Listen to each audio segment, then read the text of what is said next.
Ok, então tu começou a trabalhar aí com programação, talvez tenha feito um curso para entrar no mercado de trabalho, conseguiu o primeiro emprego trabalhando remoto ou talvez um estágio. Parabéns! Agora tu quase faz parte da bolha de tecnologia. Ainda é preciso dar mais um passo, criar uma thread no Twitter com convicção sobre algo técnico e esperar o pessoal vir discordar. E tu vai perceber agora que, embora tu esteja num mercado que deveria ser 100% lógico, algumas discussões da nossa bolha não são tão lógicas assim. E é por isso que no vídeo de hoje eu vou mostrar uma forma eficiente e inteligente de discordar de outras pessoas que também são programadoras. E eu acredito que o problema de tudo começa porque nós tendemos sempre a colocar mais emoções naquilo que a gente discorda do que a gente concorda. E tu vê isso nitidamente em discussões em um pull request, por exemplo. Quando a gente discorda é muito fácil a gente ver threads gigantescas,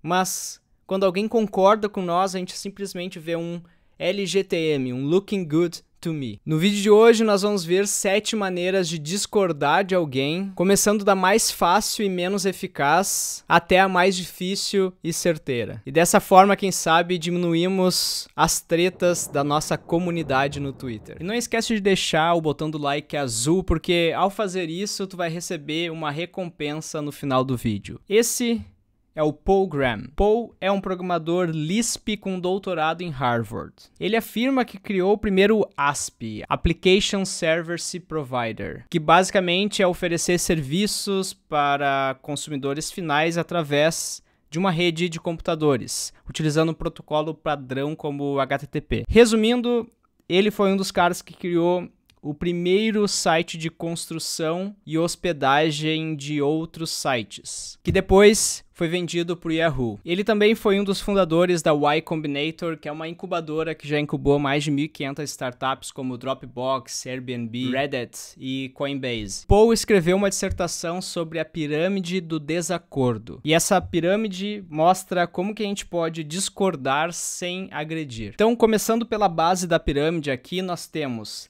não xingar, não atacar a personalidade do oponente, responder à substância e não ao tom, não contradizer sem oferecer evidências, não discutir de forma geral, mas sim discutir o ponto central, não usar as palavras do outro para defender um outro argumento e, por fim, a forma mais convincente de contrapor uma ideia a um argumento seria discordar do ponto central daquele argumento. E segundo Paul, a discussão do ponto central é a menos comum, porque para discordar de um ponto central do argumento, tu primeiro precisa se comprometer aquele argumento no qual tu quer discordar. Então, depois de se comprometer com ele, tentar descobrir como refutá-lo. Isso é raro porque frequentemente a gente tenta mudar e reformular o argumento, fazendo com que o ponto central da conversa se torne outra coisa. É mais comum em uma discussão tu ouvir falar, não coloca palavras na minha boca, do que, ok, vamos imaginar que o que tu disse, e é esse o ponto central do teu argumento, vamos imaginar que ele esteja correto. E em cima disso, tu se compromete a tentar descobrir e refutar esse ponto central. Então, o que eu quero dizer com isso é que a forma mais forte de desacordo envolve sim o elemento de acordo. Essa pirâmide simples mostra por meio de uma metáfora que os argumentos menos convincentes são os mais comuns e exigem o mínimo de esforço para ser apresentado. Discussões na vida pessoal e profissional podem se tornar calorosas. Como programadores, por exemplo, muitas vezes a gente tem que revisar o trabalho dos nossos colegas, o famoso pull request, ou ter o nosso trabalho revisado. Como prestador de serviço, muitas vezes tu tem que discordar do cliente que está propondo solução ao invés de explicar o problema. E tem 2 caminhos perigosos que podem bloquear o teu desenvolvimento profissional. O primeiro deles é deixar de discutir as coisas, simplesmente desistir de argumentar. E o segundo é ofender alguém ao discordar. Então é importante lembrar, quanto mais um argumento se aproxima da discussão do ponto central, menos ofensivo ele vai ser. E para que tu saia desse vídeo um hacker em discordar, é absolutamente importante entender as 7 formas de fazer isso. Então vamos começar pela mais comum,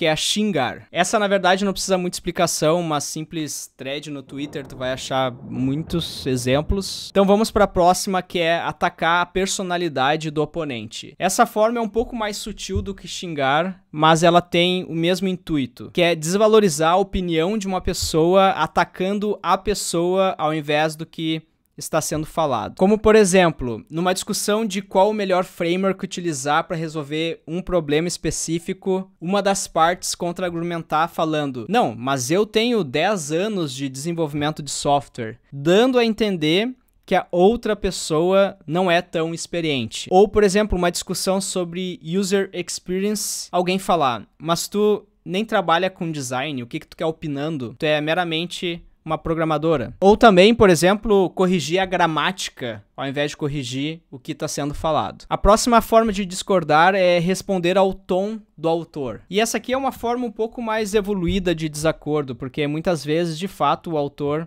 está utilizando o tom errado e isso vira parte da discussão, mas ainda assim a gente está atacando a pessoa e não o argumento dela. Então apontar que o autor foi arrogante, petulante, realmente não importa, porque muitas vezes o tom é algo subjetivo. É muito mais importante se o autor está certo ou errado. A próxima é a contradição. E nessa etapa tu discorda do autor, trazendo um contraponto, uma outra proposta, um outro argumento, mas sem fornecer nenhuma evidência. Tu simplesmente declara que o que tu tá dizendo é verdade. Um exemplo: sei lá, Flutter não é bom porque o nativo é mais rápido, mas sem oferecer nenhuma evidência disso. Sem detalhar qual que seria o caso de uso ou, tecnicamente, o porquê. A próxima é o contra-argumento. E agora sim, a gente está aqui no caminho para ter uma discussão um pouco mais produtiva. O contra-argumento é uma contradição, porém tu fornece evidências. E segundo Paul,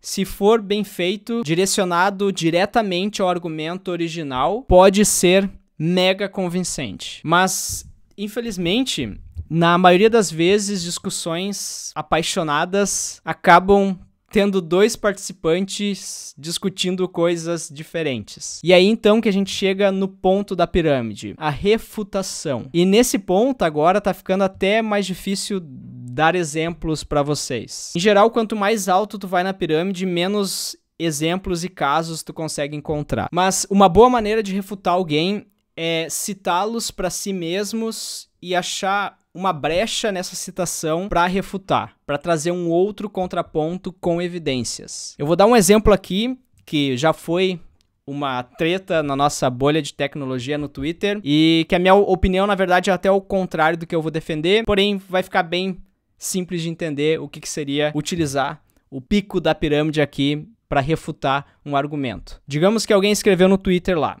CPF deve ser armazenado como varchar porque CPF possui 0 no início e ponto e hífens. Refutar esse argumento seria tu se manter ao ponto central do argumento e citar de volta pro autor. Ok, então tu acha que CPF precisa ser varchar porque ele começa com 0. Tu pega essa parte do ponto central e tu vai agora refutar. Tu vai dizer coisas como: mas tu pode armazenar e criar uma coluna na base de dados como inteiro de tamanho 11 com left padding. Então o banco vai preencher com 0 à esquerda. Então mesmo o inteiro pode ser preenchido e retornado do banco com 0 à esquerda. Não precisa ser um varchar para isso. A segunda parte do argumento do autor, tu cita ele de volta e fala: tu acredita que CPF precisa ser varchar porque o CPF possui ponto e hífens, porém, ponto e hífen a gente precisa chegar num acordo se isso é uma parte da máscara, e se for máscara vai pertencer à camada de apresentação dos dados, de UI,